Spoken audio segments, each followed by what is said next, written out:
Bonjour à toutes et à toutes, heureux de vous retrouver à Psy à la maison 81e. Aujourd'hui, nous allons voir le TDAH, trouble déficit de l'attention avec ou sans hyperactivité.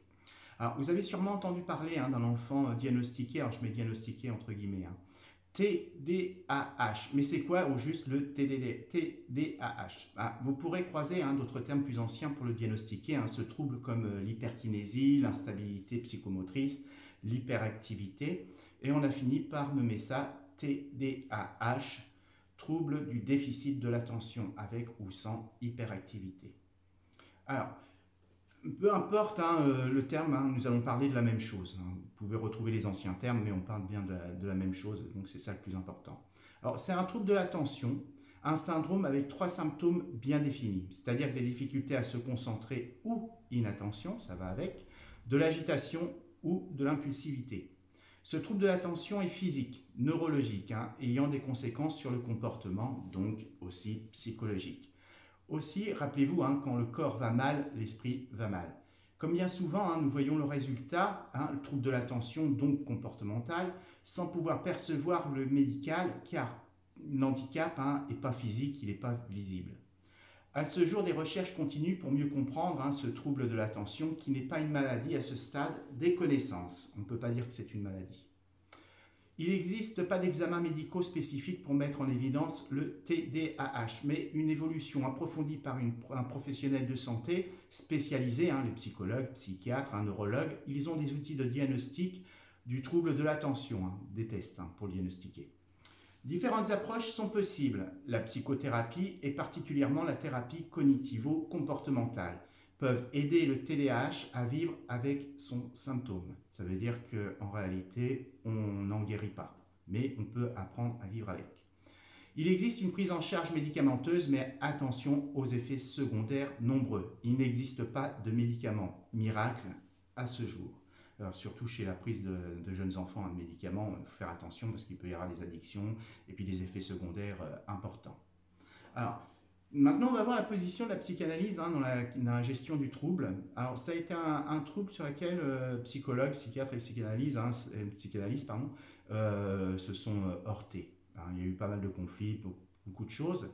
Mais maintenant, on est synchronisés et on parle de la même chose et on travaille ensemble, ce qui est très important.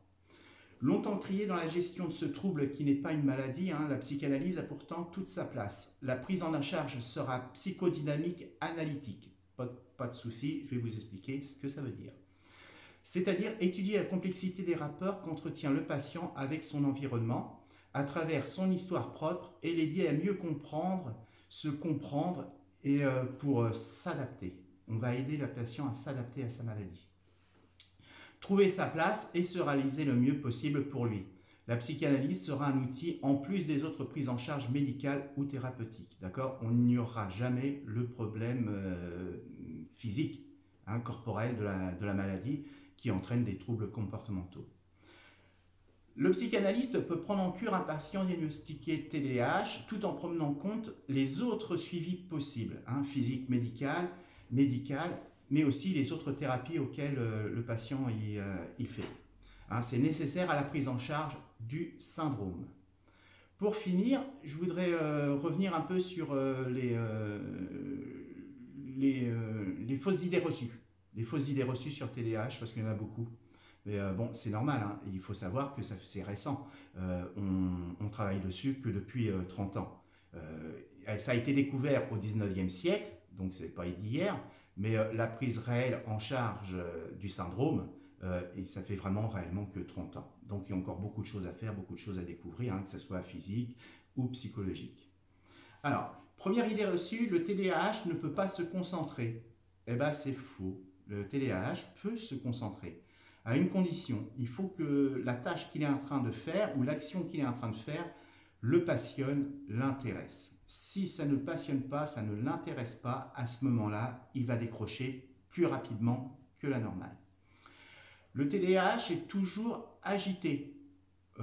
Faux. C'est complètement faux. Il y a des TDAH qui ont des problèmes d'attention et des choses comme ça. C'est pas pour autant qu'ils vont courir partout, grimper partout. Ça, c'est faux. Le TDAH vient d'un mauvais environnement éducationnel.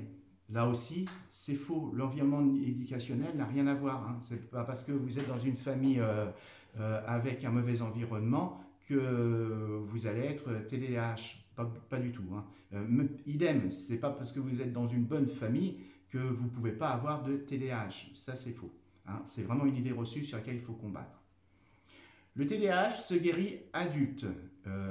Non, il va y avoir du mieux quand on va prendre en maturité, il va y avoir du mieux, mais le TDAH restera. On s'y adapte, mais on le garde. Voilà. Mais on peut s'y adapter et à vivre une vie tout à fait normale. Le TDAH est bordélique et désorganisé, bordélique entre guillemets. Hein. Ça aussi c'est faux. Hein.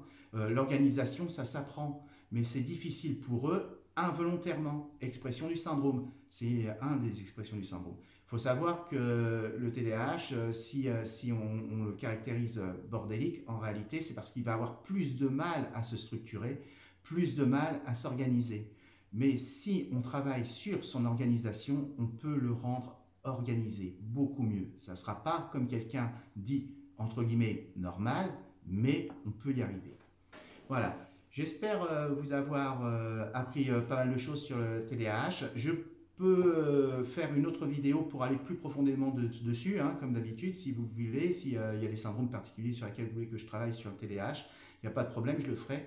Je ne suis pas allé dans le fond du fond parce que, bah, évidemment, toujours la même raison, je veux faire des vidéos courtes.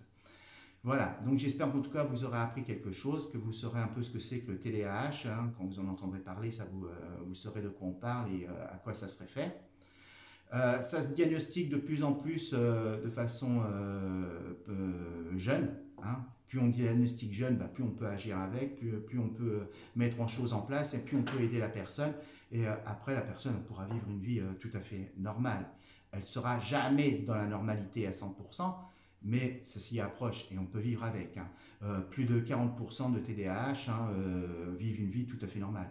Donc après, les 60% qui restent, hein, c'est un travail et puis on y arrive.